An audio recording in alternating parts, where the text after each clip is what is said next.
Magandang araw mga ka-ekonomiya. Ako si Arvin. Ako si Chanji. At ngayong araw, samahan nyo kaming tuklasin ang ekonomiya ng Santa Maria, Laguna, isang bayan na unti-unting lumalakas at sumisigla. Salamat sa sipag at tiyaga ng ating mga lokal na negosyante at mamamayan. Tara!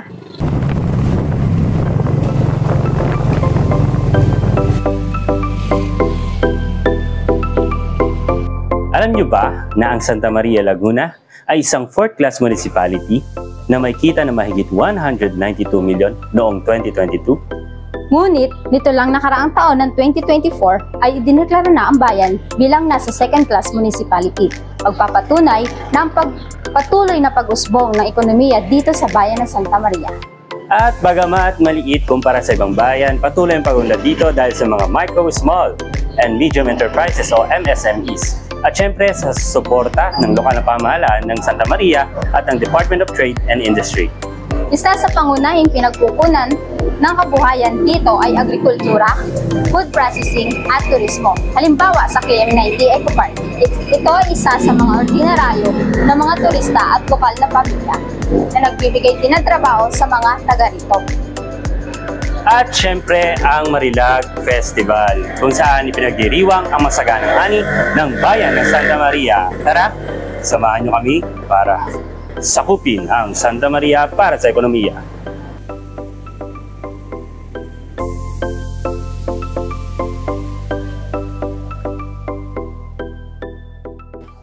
So ayun, nandito tayo para tanungin si Kuya Dex, isang negosyante dito sa Santa Maria.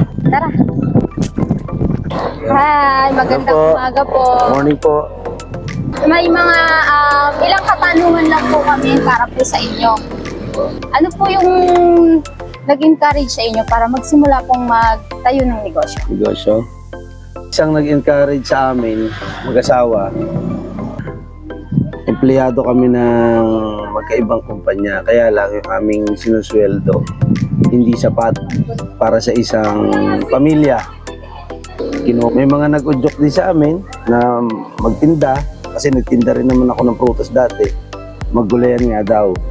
So, sa mga dahilan, yung oras sa pamilya, paano i-manage, tsaka yung oras sa paghahanap buhay, nagiging balanse.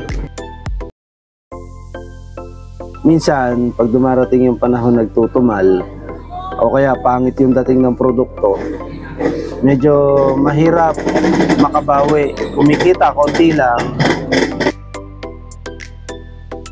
Napakaganda po ng suporta ng LGU kasi unang-una, pag susunod tayo sa batas, hihingi tayo ng permiso para makapaghanap buhay ng ganito. Meron silang mga project o mga, halimbawa, kagaya sa DTI,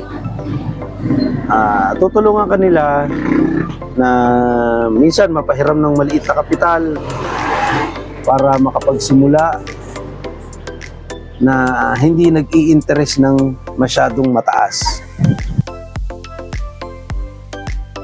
Yung pang-supply siguro po sa mga pangangailangan pagdating sa agriculture, halimbawa po ay sa paghahalaman, yung mga abono, mga ganyan.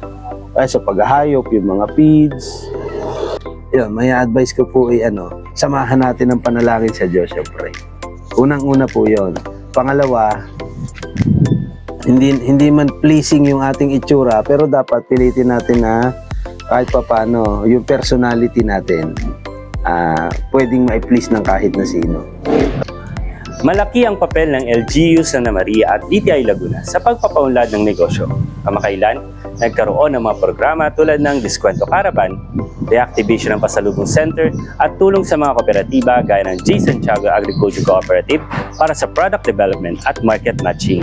Patuloy din ang plano para sa mga MSME Development Council na magbibigay ng dagdag na suporta at pagsasanay sa mga negosyante dito sa bayan ng Santa Maria. Ayan mga ka-ekonomiya, sana may natutunan kayo tungkol sa ekonomiya ng bayan ng Santa Maria, Laguna.